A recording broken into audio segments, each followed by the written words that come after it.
Let's go to Adam in Canada. Adam, you're part of the North American Union, according to Pelosi and Petraeus. How do you feel about this immigration situation?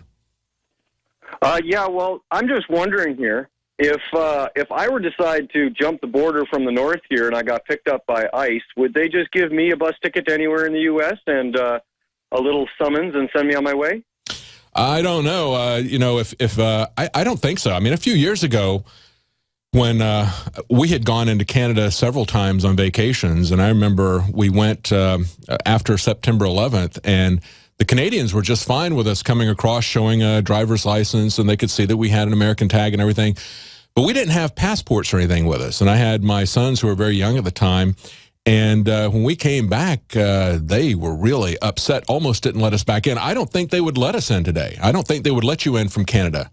I know they wouldn't let you in at the airport because they are cracking down even harder at the airport. When we came back from Copenhagen, we had to go through customs. We had to go through TSA twice. We had to, the usual routine that's been there for quite some time. And of course, that is still there. They're even cracking it down with more trivia now.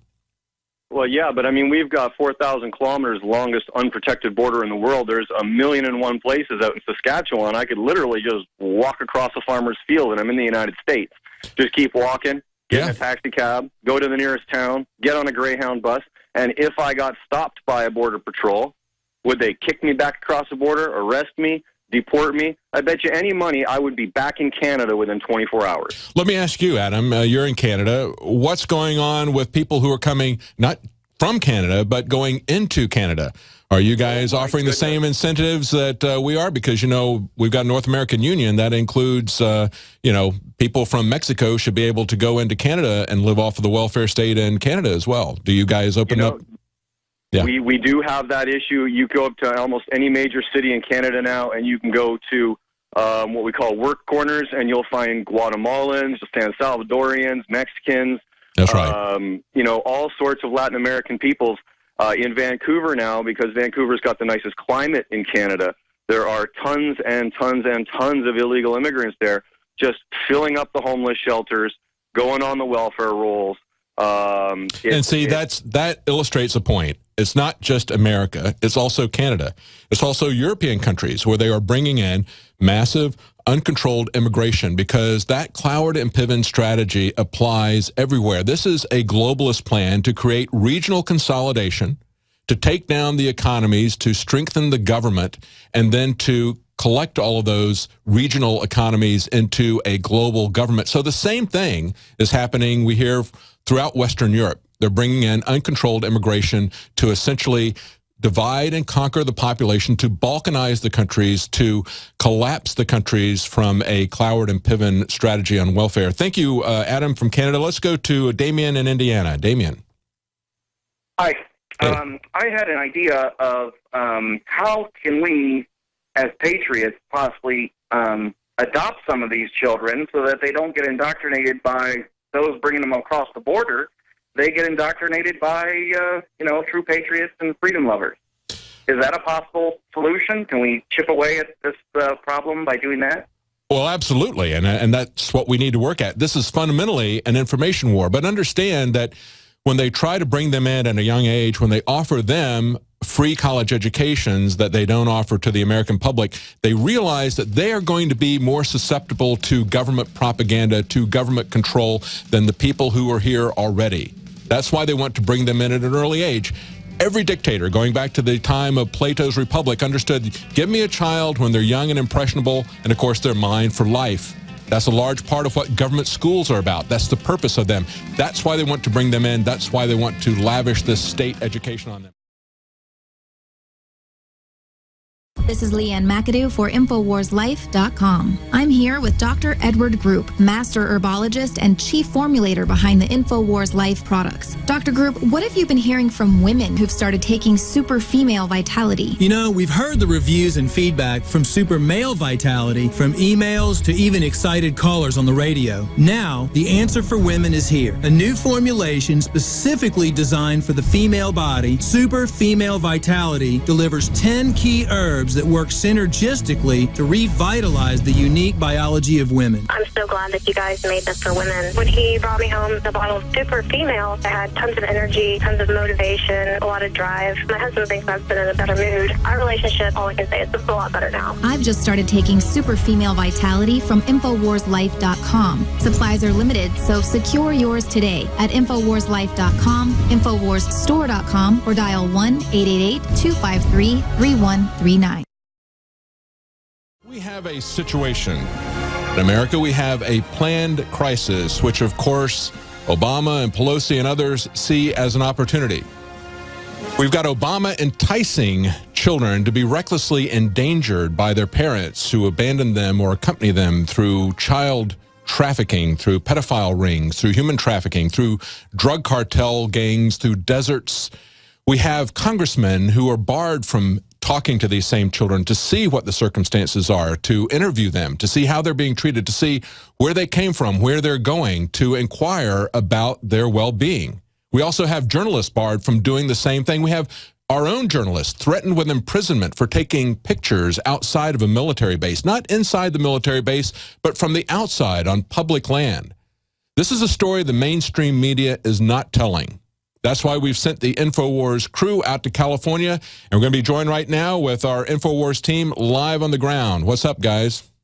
Hey, this is Jakari Jackson reporting for Infowars.com. We're at the epic border shutdown in Murrieta, California. Now, David, when we first talked to you, we were outside the Border Patrol station. You may be able to see it off in the distance there. But now we've moved down because we want to talk to some of the patriots, because there's a lot of rhetoric. There's a lot of name-calling in the mainstream media, trying to label these guys, trying to put them in a box. But we have somebody who just completely tears up that box, will not fit inside of it. Mr. Garza, would you join us here today? Now, this is the gentleman we had a chance to meet last night, and I'll let him introduce himself. But he was basically telling us that the mainstream media comes down here, they listen to his words, but they don't report what he says, because he's somebody who's not the stereotypical guy out here. They want you to see the 35-year-old white male veteran or his wife or so forth, but they don't want to talk about guys like this. So, Mr. Garza, can you introduce yourself? Yeah, I'm Robert Garza. I'm from Lake Elsinore, California. It's not too far from here, like 5 miles. And I've been living here for a long time. And this is, the media is not covering us, the truth, the real story. You know, none of us are racist here. I've only seen racial things on the other side. The Raza people, the brown berets, they're basically the Mexican KKK. They're out here calling us names. Coconut. Tell us what coconut means. Brown on the outside and white on the inside. And they're directing these comments to you. Yes, they are. Because you don't go along with their official narrative, their official party line. So tell us about your heritage. I'm Mexican, Tejano. My dad's from Texas. You know, my family fought against Santa Anna during the the Mexican-American War, you know, to liberate Texas. And I have Native American blood, Comanche, Cherokee, Navajo, and a little bit of German. Right. So you have a lot of things going on in your heritage. So as a Mexican American, a Native American, you know, what's your view of this border situation? It's an orchestrated crisis. You know, Obama's doing this on purpose, you know, to distract from the real issues, the collapsing economy and the drug war that's failing. That has been failing for a very long time. And I know, David, you have many strong opinions about the drug war as well, but we'll stay on topic here. So tell us, you know, when did you start coming out here to these type of events, and, you know, what things have you personally witnessed? I came the day after they turned the buses away, and there's only a few patriots here at that time. And I just noticed the news wasn't reporting very fairly for our side. You know, I interviewed with the LA Times, and they cut me out, you know, completely, because they didn't want to hear what I had to say, because it's not a racial issue, and they didn't like that agenda. They have their own agenda to push, and they don't like me. As far as the mainstream media, you said the LA Times was out here. Have you personally witnessed any other people? We see Fox News out there right now. Yeah. Have you seen any other mainstream outlets? CNN was here. They weren't covering really our side. They were covering, there was a girl here protesting us, saying that we're on stolen land. And then when I proceeded to tell her that, you know, we're starting to lose transmission there. She just ignored me, you know. Okay, we got it back. back. To her, she was fake crying.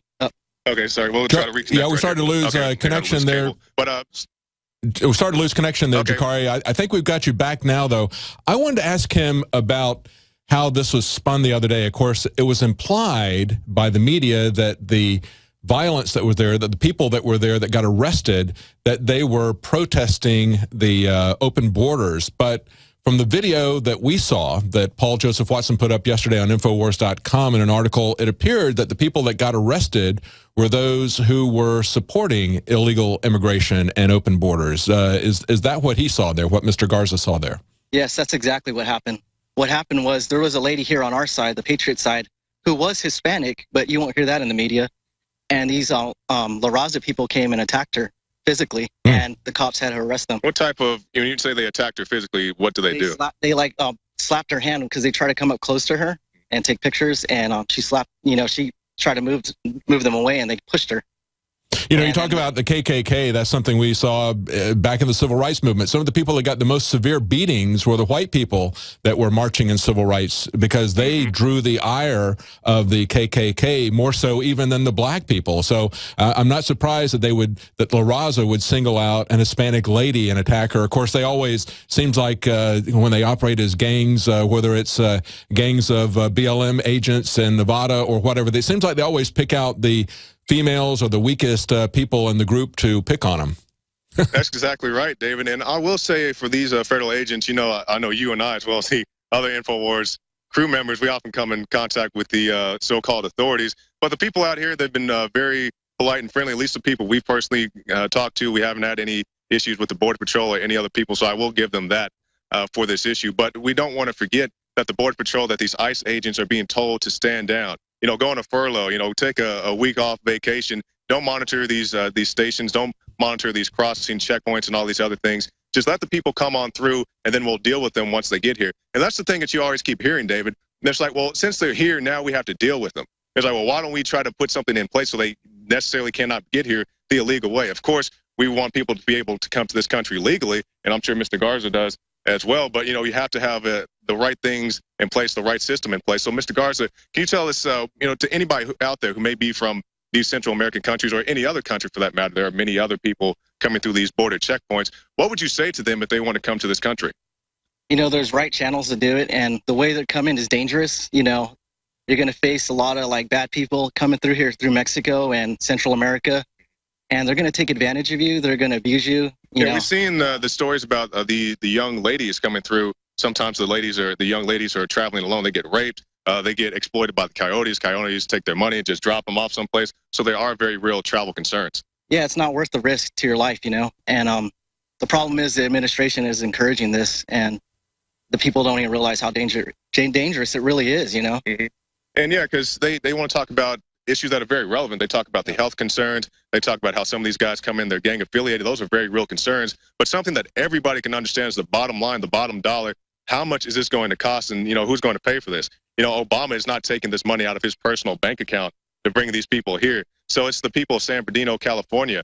Back in 2009, they had to pay about $60 million for welfare benefits for these illegal immigrants, and how much more the people here in Murrieta. That's what all the people are telling us. They say, I have no problem with these people coming here. I just can't afford it. I have 2 kids in my house already. I can't afford a third, especially when it's not my own.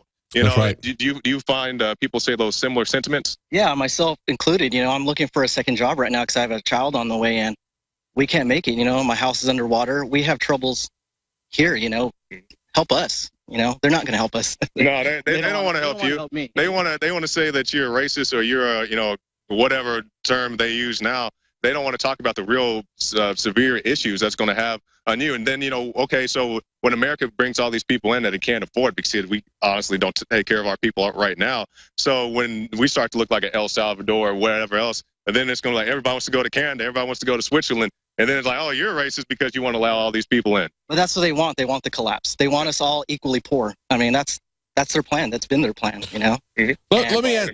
Let me ask you, Mr. Garza, about Murrieta. How far from the border are you, and how are they bringing these people in, and how would you characterize the people that are being brought in? Are they mostly children, or are they young adults, or are they older adults? They say they're children, but I personally haven't seen any because, they turn the buses away pretty quick. But I doubt it's just children. I mean, who knows? They were classifying people who were like 18, 19 as children. that Oh they're well, bringing over. Yeah. all the way up to 31 years of Really? age, Wow. they're considered to be children under the DREAM Act. So that includes anybody up to 31 years of age under the DREAM Act. But so they're being bussed in from the border. How far are you from the Mexican border? I think we're about like maybe 80 miles, 100 miles. Okay. Yeah, we're kind of far. I mean, it's not that close.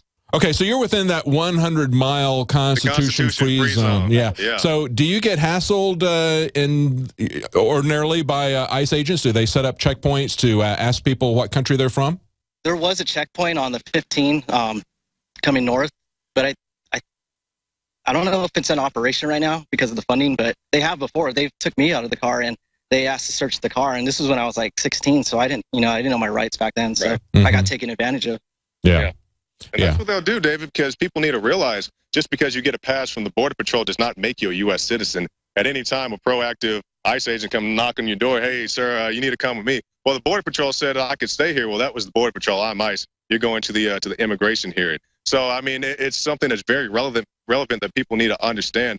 I mean, they always parade out the kids. It's all for the kids. It's all this. It's all that. And, we want the kids to have, good schools and good health care and all these other things, but you can't forget about the kids here. We have failing test grades here in the United States. We can't educate the kids that are already here. How much more we have to split our resources to try to teach these classes in Spanish or some other dialect. Oh, absolutely. Pelosi said she wanted to bring all the children home with her, but of course she couldn't. She took zero. She said, me and Staff Sergeant Joe Biggs, she's like, I want to take all the kids home. I was like, well, I didn't see any kids into her armored compound. And on more than that, we do have Joe Biggs standing by. I think he's ready to get in here. But, Mr. Garza, I just want you to give us any of your final thoughts. People wake up, both sides are exploiting this issue, the Republicans and the Democrats. There are two different sides of the same coin, They both have agendas. That's why I say seek alternative people, outsiders, like a Ted Cruz, Rand Paul, Ron Paul, because the establishment's not going to help us. They're not here to help us. Everything we said came true. Everything we've done's been right. We were just talking to our crew live on the ground in California, in Murrieta, California. And of course, they're a third group of immigrants, illegal immigrants, that have been flown from Texas to San Diego were turned away by a crowd of citizen protesters there, concerned about the fact that the border has been opened up and essentially collapsed. In the last segment, we had Jakari Jackson talking to a Mr. Garza of Hispanic origin there, and he was talking about how La Raza, far from trying to be embracing, we hear that if you oppose the open borders that you are somehow racist, and yet he said they were acting essentially as an Hispanic KKK. Let's go back to our InfoWars crew live on the ground in California. All right, I'm Staff Sergeant Joe Biggs here live in Murrieta, California at the epic shutdown of the border. I just spoke to a true patriot over here, and he told me something I found very interesting. He said, we are importing poverty. And I like that. I liked how he said that. I thought that was a very interesting quote. There's a lot of people starting to show up out here right now. A lot of people are very passionate about this. The town of Murrieta, the people here are true Americans, to be able to come out here and stand up and say, no, we're not dealing with this anymore. You're not only importing poverty, but you're also importing voters as well. They've given them, in California, they've just said they're going to give driver's licenses to illegal immigrants. They're going to issue them driver's licenses. And, of course, we know that there's been a lot of voter fraud in a lot of different areas using illegal immigrants. It's going to be very easy for them to get a voter registration if they're going to give them driver's licenses. And we've already had a lot of jurisdictions say that they want illegals to vote. And part of that, I think, Joe, is that this is all about the North American Union. And in the next segment, we're going to be talking to Dr. Jerome Corsi. We're going to break that down in more detail for people. But, of course, Nancy Pelosi doesn't really see the difference between people that are coming from what we would perceive as being different countries. She says we have just one community, but it happens to have a border running through it. She doesn't see that as any more consequential than the border between Texas and Oklahoma, for example. Well, one of the gentlemen I spoke to earlier, he was saying that, one of these kids from Central America at the age of 15 could break down an AK-47 blindfold because they've been growing up in a world of war, basically, nonstop, with poverty and a lot of battle going on between the people. So to say that this is some new crisis down there is just complete and total, lies. You know, they've been dealing with this stuff forever. So when these guys come over, we don't know who they are. You know, they have PTSD in a sense. They're young, impressionable minds that can be altered and brainwashed. And like you said, those will turn into votes. And then next thing you know, they take our guns away and things like that. It's a scary situation out here. It's much easier to take young people. I think that's why they're focused on this at this point. They created the DREAM Act 2 years ago. They made it very clear, however, just recently, that it wasn't going to merely apply to people who are already here. They were using it to bring people here now and in the future. And Obama is essentially incentivizing this kind of immigration. He's enticing people to put their children in danger. Mr. Garza that we were just talking to there in Murrieta knows that area very well. He knows the dangers that people are going through.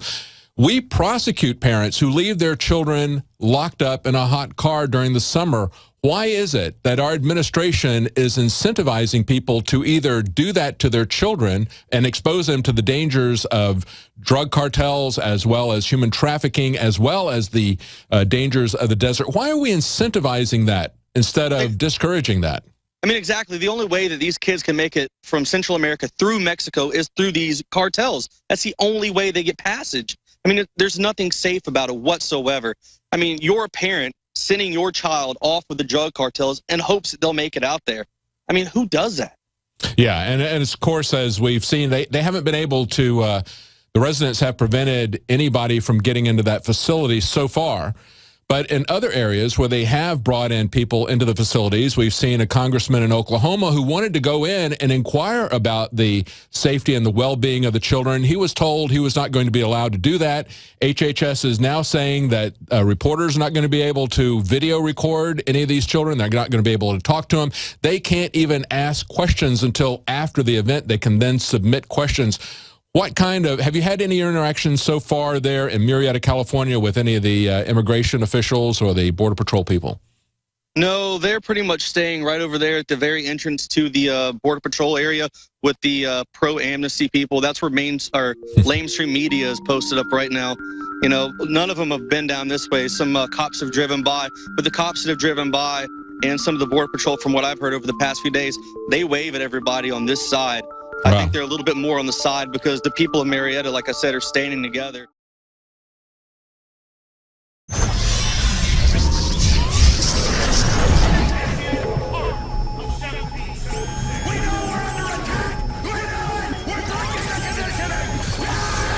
Alex Jones here for Infowars.com.